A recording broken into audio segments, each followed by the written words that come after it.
Gawin natin ang ating pagtitipon sa ngalan ng Ama at ng Anak at ng Espiritu Santo. Amen. Ang pagpapala ng ating Panginoong Hesukristo, ang pag-ibig ng Diyos Ama at ang pakikipagkaisa ng Espiritu Santo naway sumainyong lahat. At sumayo rin. Mga kapatid, aminin natin na tayong mga makasalanan na palaging nangangailangan ng awa at patawad ng may kapal. Inaamin ko sa makapangyarihang Diyos at sa inyo mga kapatid na lubha kong nagkasala sa isip, sa salita at sa gawa at sa aking pagkukulang. Kaya isinasamo ko sa mahal na Birheng Maria, sa lahat ng mga anghel at mga banal, at sa inyo mga kapatid na ako'y panalangin sa Panginoong ating Diyos. Kaawaan tayo ng makapangyarihang Diyos. Patawarin tayo sa ating mga kasalanan at patnubayan tayo sa buhay na walang hanggan. Amen.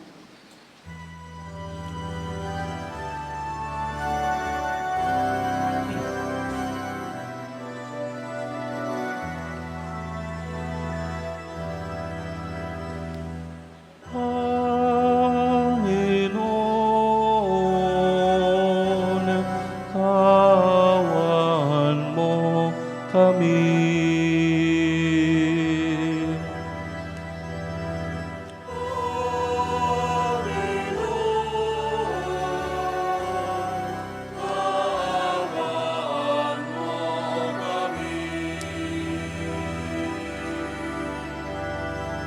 Kristo,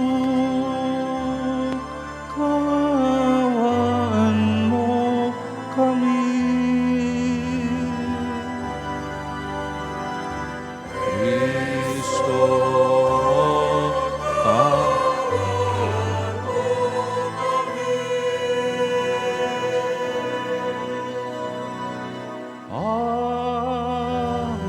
Panginoon, kaawaan mo kami.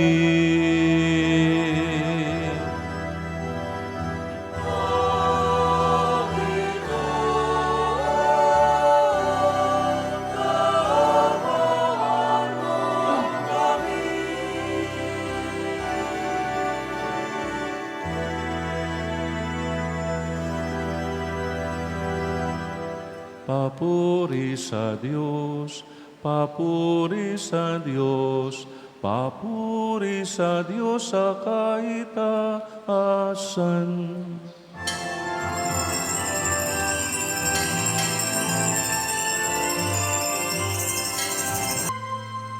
Ikaw na nag-aalis ng mga kasalanan ng mundo. Maawa ka sa amin. Maawa ka. Ikaw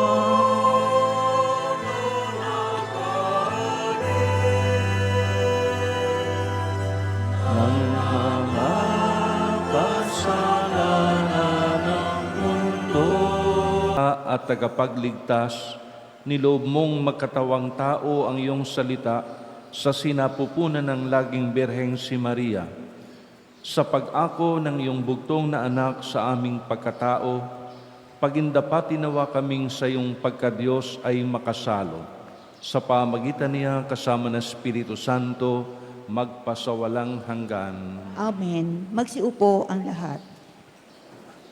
Sa unang pagbasa, sa pagsasabi ni Jacob sa kahihinatnan ng mga anak niya, ipinahayag rin niyang sa lahi ni Huda magmumula ang tunay na hari. Ang salita ng Diyos mula sa aklat ng Henesis. Noong mga araw na iyon, tinawag ni Jacob ang mga anak niya at kanyang sinabi, "Kayo mga anak, magsilapit sa akin. Akong inyong ama ay sumandaling dinggin. Ikaw, Huda, ay papupurihan na iyong mga anak ng ina mong mahal. Hawak mo sa leeg ang iyong kaaway. Lahat mong kapatid sa iyo'y gagalang. Mabangis na leon ang iyong larawan. Muling nagkukubli matapos pumatay. Ang tulad ni Huday leyong nahihimlay. Walang mangangahas, lumapit sinuman. Hawak niyang setro tuon sa paanan, sa gisag ng lakas at kapangyarihan. Ito'y tataglayin hanggang sa dumatal. Ang tunay na haring dito'y magtatangan. Ang salita ng Diyos. Salamat sa Diyos. Mabubuhay siyang marangal at sasagana kailanman. Mabubuhay siyang marangal at sasagana kailanman. Turuan mo yung haring humatol ng katwiran. Sa taglay mong katarungan, O Diyos, siya'y bahaginan. Upang siya'y maging tapat, mamahala sa iyong bayan. At pati sa mahihirap, maging tapat siyang tunay. Mabubuhay siyang marangal at sasagana kailanman. Ang lupain nawa niya'y umunlad at managana. Maghari ang katarungan sa lupain nitong bansa. Maging tapat itong hari sa paghatol sa mahirap at ang mga taong walay pag-ukulan ng paglingap. Mabubuhay siyang marangal at sasagana kailanman. Yaong buhay na matuwid sa kanyang kapanahunan. Madama ng bansa niya at umunlad habang buhay. Yaong kanyang kaharian ay palawak ng palawak. Mula sa ilog Euphrates, sa daigdig ay kakalat. Mabubuhay siyang marangal at sasagana kailanman. Nawa yaong kanyang ngalan ay huwag nang malimutan. Manatiling laging bantog na katulad nitong araw. Nawa siya ay purihin ng lahat ng mga bansa. At sa Diyos, silang lahat dumalangin. Hari nawa pagpalaing kaming lahat, tulad niyang pinagpala. Mabubuhay siyang marangal at sasagana kailanman. Sa mabuting balita, sa paglalahad ni San Mateo sa talaangkanan ni Jesus, ipinakita niyang si Jesus ay hindi lamang kabilang sa lahi ni Abraham, kundi mula rin sa lipi ni Huda. Magsitayo po ang lahat.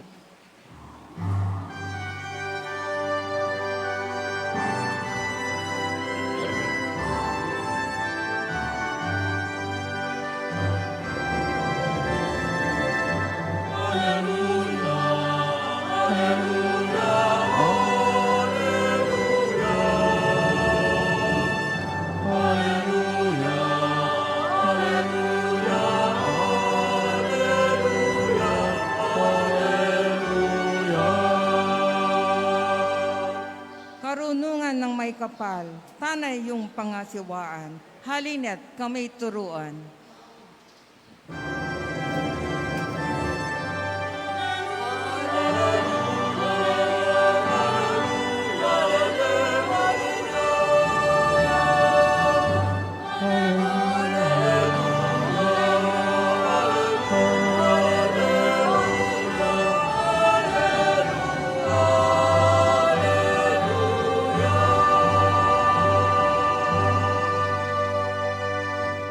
Sumainyo ang Panginoon. At sumayo rin. Ang mabuting balita ng Panginoon ayon kay San Mateo. Papuri sa iyo, Panginoon. Ito ang lahi ni Hesukristo na mula sa angkan ni David na mula naman sa lahi ni Abraham. Si Abraham ang ama ni Isaac, si Isaac ang ama ni Jacob na ama ni Juda at ng kanyang mga kapatid. Naging anak naman ni Juda kay Tamar sina Fares at Sara. Si Fares ang ama ni Esrom at si Esrom ang ama ni Aram. Si Aram ang ama ni Aminadab, si Aminadab ang ama ni Naason na ama naman ni Salmon. Naging anak naman ni Salmon kay Rahab si Boaz at naging anak naman ni Boaz kay Ruth si Obed. Si Obed ang ama ni Jesse na ama ni Haring David. Naging anak ni David si Solomon sa dating asawa ni Urias. Si Solomon naman ang ama ni Roboam. Si Roboam ang ama ni Abias at si Abias naman ang ama ni Asa. Si Asa ang ama ni Josaphat at si Josaphat ang ama ni Joram na siya namang ama ni Osias. Itong si Osias ay ama ni Jotam na ama ni Akas at si Akas ang ama ni Ezekias. Si Ezekias ang ama ni Manases at si Manases ang ama ni Amos na ama naman ni Josias. Si Josias ang ama ni Jeconias at ng kanyang mga kapatid. Panahon noon ng pagkakatapo ng mga Israelita sa Babylonia. Matapos ang pagkakatapon sa Babylonia, naging anak ni Jeconias si Salatiel na ama ni Zorobabel. Si Zorobabel ang ama ni Abiud na ama ni Eliakim at si Eliakim ang ama ni Asor. Si Asor ang ama ni Sadok na ama ni Akim. Itong si Akim ang ama ni Eliud, si Eliud ang ama ni Eliasar, si Eliasar ang ama ni Matan na ama ni Jacob, at si Jacob ang ama ni Jose na asawa ni Maria. Si Maria naman ang ina ni Jesus na tinatawag na Kristo. Sa makatuwid, 14 na salinlahi mula kay Abraham hanggang kay David. 14 mula kay David hanggang sa pagkakatapon ng mga Israelita sa Babylonia. At 14 din mula sa pagkakatapon sa Babylonia hanggang kay Kristo. Ang mabuting balita ng Panginoon. Pinupuri ka namin, Panginoong Heso Kristo. Magsiupo ang lahat. Napakinggan natin sa pagbasa ng mabuting balita ang talaangkanan ni Jesus. Ito ay palaging bahagi ng mga pagbasa ng salita ng Diyos sa simbang gabi upang ipakita sa atin na ang Diyos ay tunay na nagkatawang tao kay Jesus. Kaya mauugat natin ang kanyang angkan. Minsan, naririnig natin, may nagsasabi, kung makapamimili lamang ako ng pamilya, kung makapamimili lamang ako ng asawa, kung makapamimili lamang ako ng magulang. Ang talaangkanan ni Jesus ay hindi perpektong talaangkanan, ngunit pinili ito ng Diyos na siya'y magkatawang tao sa talaangkanan ng mga makasalanan. Kaya kung iisa-isahin natin ang ilang kasapi ng talaangkanan ni Jesus, makikita natin na hindi ito perpekto. Halimbawa, si Abraham, bagamat siya'y tinuturing na ama ng pananampalataya, madalas din siyang magkasala, dalawang ulit niyang pinagsinungaling ang kanyang asawa na si Sarah. Pinagsinungaling niya si Sarah na sabihing magkapatid sila at hindi mag-asawa. Bagamat sila'y magkapatid talaga sa ama. At ito'y ginawa ni Abraham upang hindi mapahamak sa kamay ng mga Ehipsyo nung sila'y naghahanap ng makakain. Yan ay mababasa natin sa aklat ng Henesis, Kabanata 12, talata 10 hanggang 20. Si Jacob, nakilala natin, ay tinatawag na man of guile. Mapandin lang siya, si Jacob. Mababasa natin yan sa aklat ng Henesis, Kabanata 25, talata 29 hanggang 34. Si Juda ang mastermind ng pagbebenta ng kanyang kapatid na si Joseph. Si David ang pinakabantog na hari ng Israel, ngunit ipinahamak si Urias at namatay upang mapasa kanya ang asawa nitong si Bathsheba. At si Bathsheba, ina ni Solomon, nakiapid kay Haring David habang asawa pa niya si Urias. Ikalawang aklat ni Samuel, Kabanata 11, talata 12 at patuloy. Si Tamar naman ay namatay ang buktot niyang asawang si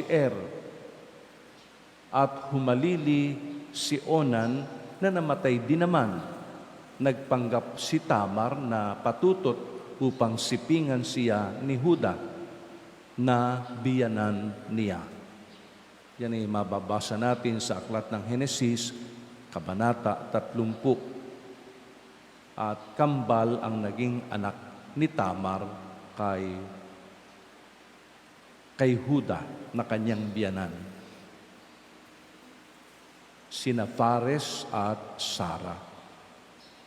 Si Rahab naman ay paganong patutot sa Jericho, ipanagkanulo niya ang kanyang bayan sa mga espiyang Hudyo. Mababasa natin sa aklat ni Josue, Kabanata 2, talata 1 at patuloy. Si Ruth ay taga Moab. Nilisan ang kanyang angkan at bayan upang samahang bumalik sa sariling bayan ang kanyang biyanang si Noemi. Inutusan ni Noemi si Ruth na matulog sa paanan ni Boaz na hindi Hudyo. Naging mag-asawa sila at naging anak si Obed na ama ni Jesse na ama naman ni David. Si Manases at Amos ay itinuturing na pinakamasamang naging hari ng Israel, evil kings. Si Solomon, maraming asawa at kinasama. Kaya dito makikita natin na ang talaangkanan ni Jesus ay hindi perpekto, hindi banal, ngunit hindi sinabing kung makapamimili lamang ako ng angkan, kung makapamimili lamang ako ng pamilya.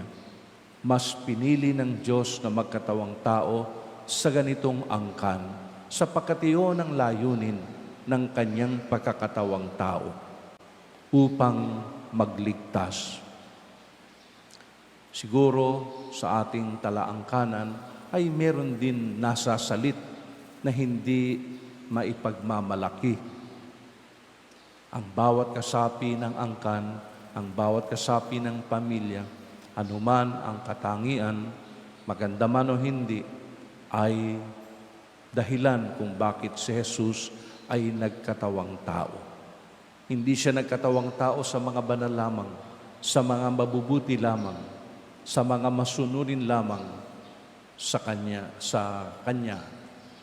Siya'y nagkatawang tao para sa lahat. Kaya kung tayo ay pinili ng Diyos, kahit hindi banal ang ating angkan, kailangan ang pagtanggap ng bawat isa sa mga kasapi ng pamilya na hindi maganda ang tinatahak na landas. Walang magtutuwid, magmamalasakit sa kanila kung hindi kayo mismo na kanilang pamilya. Ito ang ibig sabihin ng synodality, ang simbahang naglalakbay ng magkakaakbay mula sa kasalanan patungo sa Panginoon. Kaya kung tinanggap ng Panginoong Diyos ang angka na hindi perpekto, tanggap niya na sa ating pamilya ay hindi rin perpekto at silang dahilan sa kanyang pagkakatawang tao. Tinanggap tayo ng Diyos, tanggapin natin ang bawat kasapi ng pamilya at sila'y akayin patungo sa liwanag.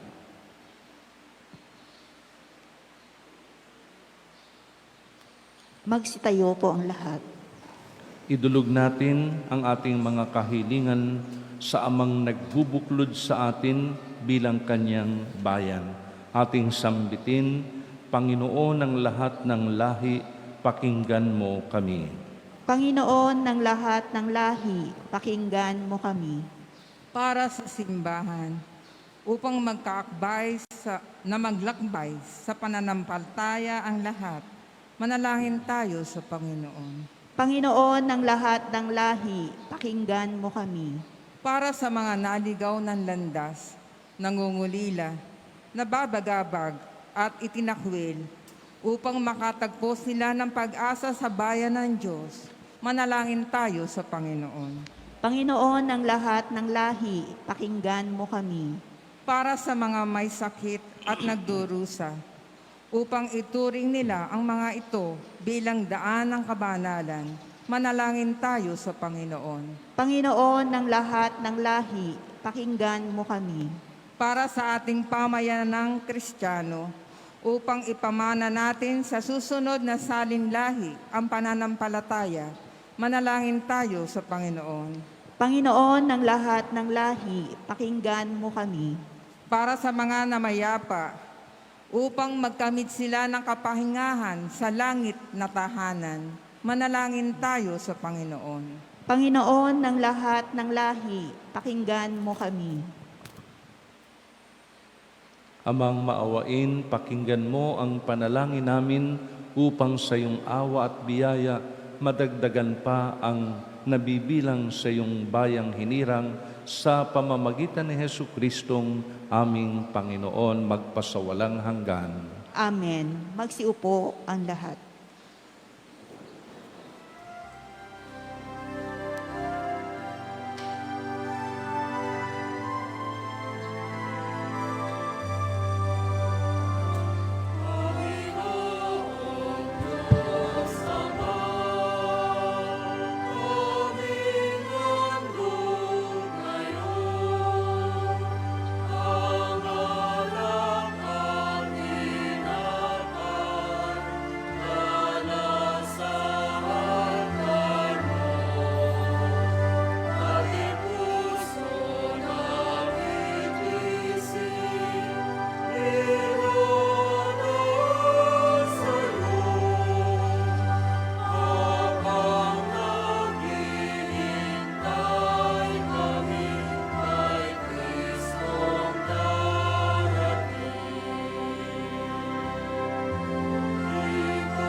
Magsitayo po ang lahat.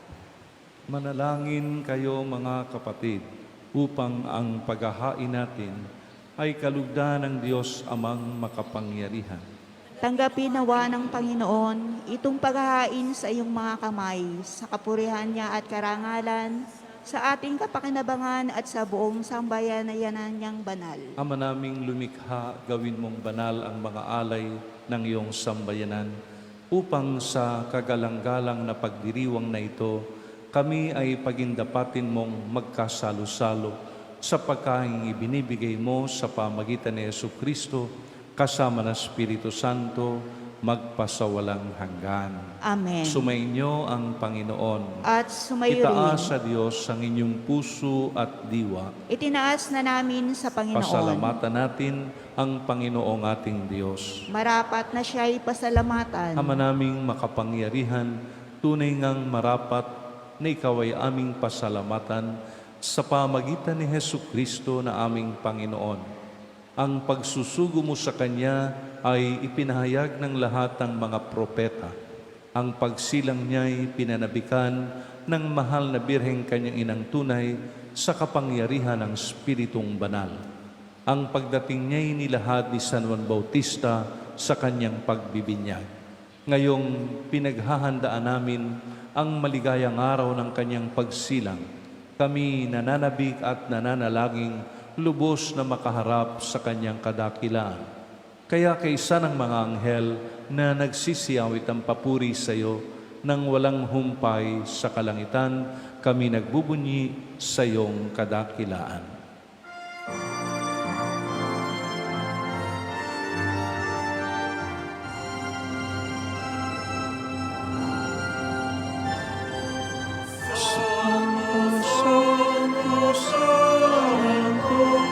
Panginoon Diyos ng mga hukbo, napupuno ang langit at lupa ng kadakilaan mo.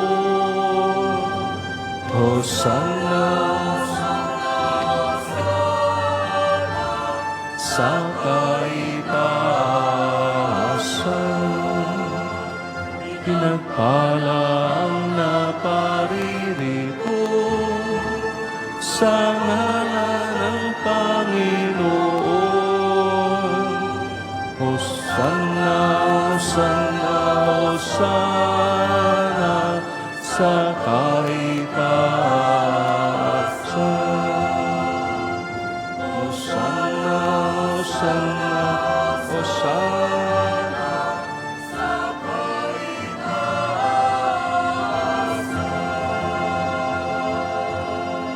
Magsiluhod po ang lahat. Ama naming banal, ikaw ang bukal ng tanang kabanalan, kaya't sa pamagitan ng iyong Espiritu, gawin mong banal ang mga kaloob na ito upang para sa amin ay maging katawan at dugo ng aming Panginoong Hesu Kristo. Bago niya pinagtiis ang kusang loob na maging handog, hinawakan niyang tinapay, pinasalamatan kanya, pinaghati-hati niya iyon. Iniabot sa kanyang mga alagad at sinabi, tanggapin ninyong lahat ito at kanin itong aking katawan na ihahandog para sa inyo.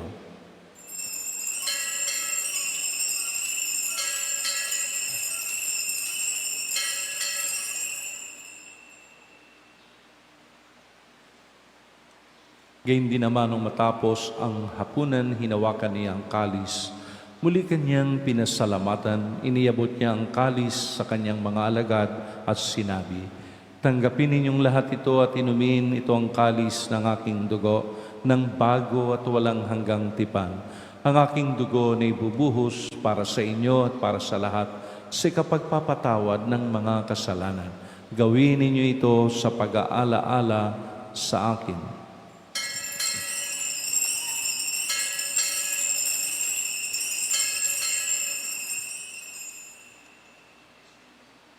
Magsitayo po ang lahat. Ipagbunyi natin ang misteryo ng pananampalataya.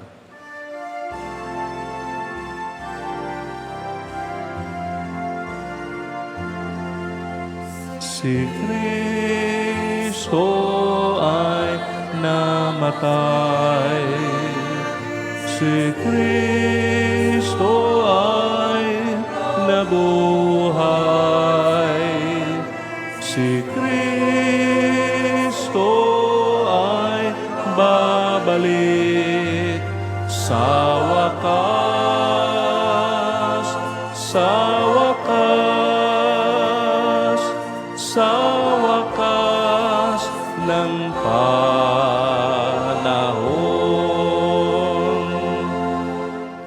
Ama, ginagawa namin ngayon ang pag-alala sa pagkamatay at muling pagkabuhay ng iyong anak, kaya't iniaalay namin sa iyo ang tinapay na nagbibigay buhay at ang kalis na nagkakaloob ng kaligtasan. Kami nagpapasalamat dahil kami iyong minarapat na tumayo sa harap mo para maglingkod sa iyo. Isinasamo namin kaming magsasalo-salo sa katawan at dugo ni Kristo'y mabuklod sa pagkakaisa sa pamamagitan ng Espiritu Santo. Ama, lingapin mo ang iyong simbahang laganap sa buong daigdig. Puspusin mo kami sa pag-ibig kay San Francisco na aming Papa at ni Dennis na aming Obispo at ng Tanang Kaparian. Alalahanin mo rin ang mga kapatid naming nahimlay nang may pag-asang sila muling mabubuhay, gayon din ang lahat ng mga pumanaw. Kawan mo sila at patuloyin sa iyong kaliwanagan. Kawan mo at pagindapatin kaming lahat na makasalo sa iyong buhay na walang wakas kaysa ng mahal na Birheng Maria na Ina ng Diyos at ang kanyang kabiyak ng puso na si San Jose, kaysa ng mga apostol ni San Andres, ni San Martin de Porres at ng lahat ng mga banal na namuhay dito sa daigdig ng kalugod-lugod sa iyo.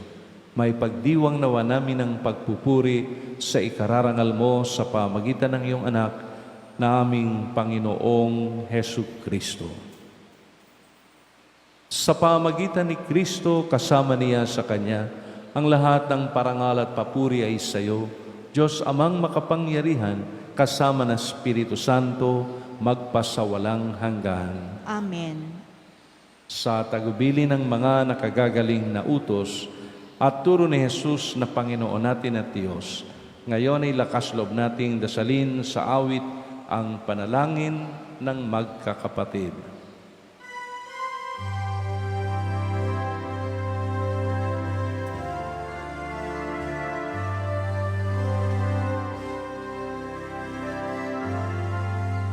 Ama namin, sumasalangit ka, sambahin ang ngalan mo, mapasa amin ang kaharian mo, sundin ang loob mo dito sa lupa para nang sa langit.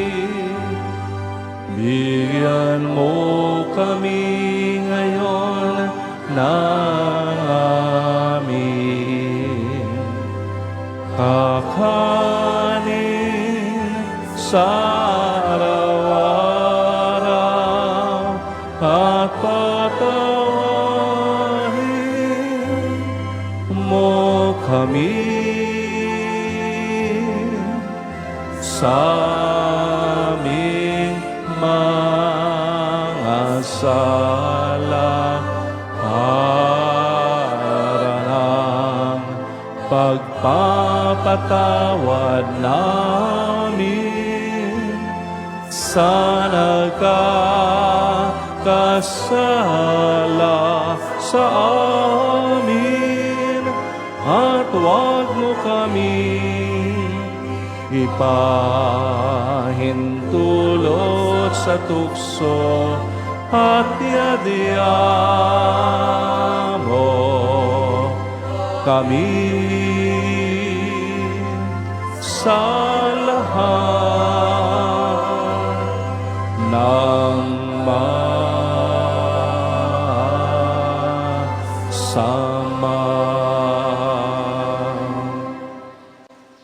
Hinihiling namin kami yadya sa lahat ng masama, pagkalooban ng kapayapaan araw-araw, iligtas sa kasalanan at ilayo sa lahat ng kapahamakan, samantalang aming pinananabikan ang dakilang araw ng pagpapahayag ng tagapagligtas naming si Hesu Kristo. Sapagkat iyo ang kaharian at ang kapangyarihan at ang kapurihan magpakailanman. Amen. Panginoong Hesu Kristo, sinabi mo sa iyong mga apostol, kapayapaan ang iniiwan ko sa inyo, ang aking kapayapaan ang ibinibigay ko sa inyo. Tunghay mo ng aming pananampalataya at huwag ang aming mga pagkakasala. Pagkalooban mo kami ng kapayapaan at pagkakaisa ay sa iyong kalooban, kasama ng Espiritu Santo, magpasawalang hanggan. Amen. Ang kapayapaan ng Panginoon ay laging sumainyo. At sumayo rin. Magbigayan kayo ng kapayapaan sa isa't isa.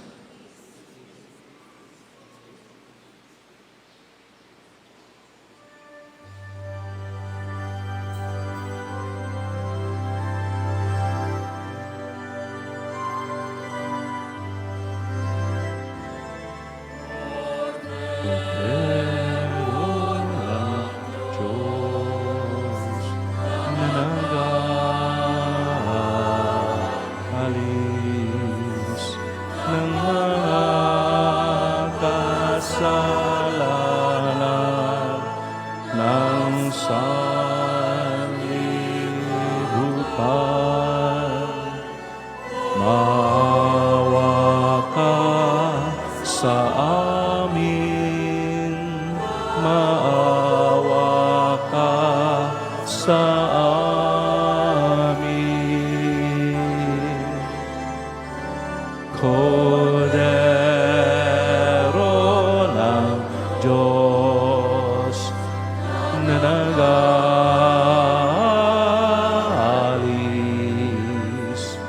ng mga kasalanan ng sanlibutan. Maawa ka sa amin, maawa ka sa amin.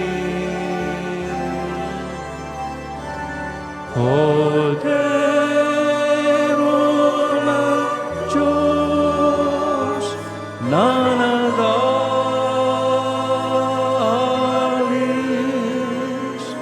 ng mga kasalanan ng sanlibutan, ipagkaloob mo sa amin ang kapayapaan.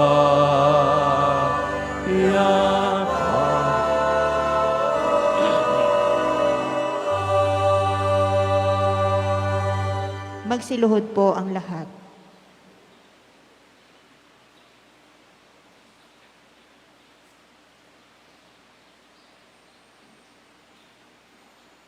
Narito si Kristo, ang ating Panginoon na nagdudumaling magkatawang tao sa bawat angka natin.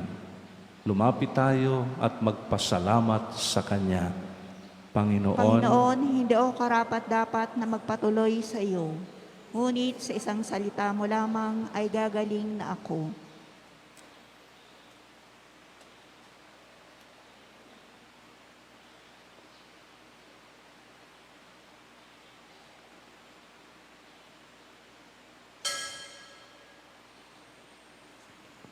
Espiritual na pakikinabang.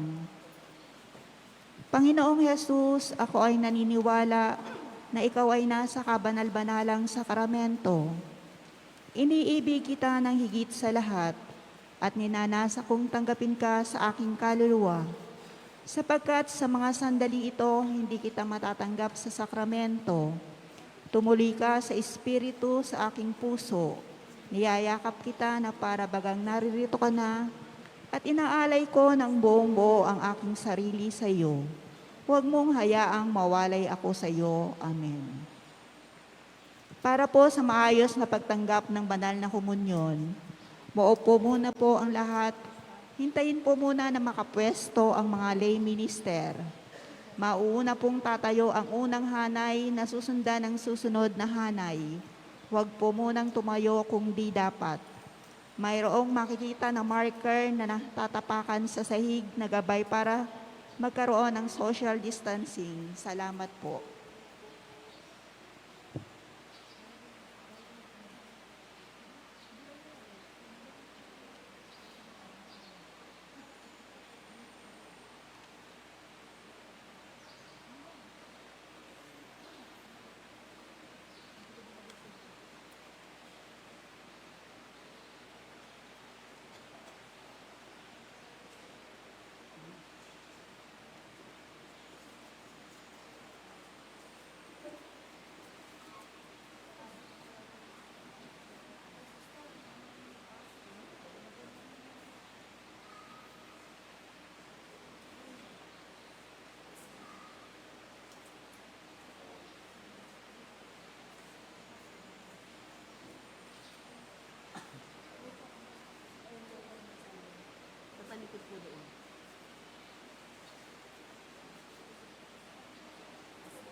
Magtayo po ang lahat.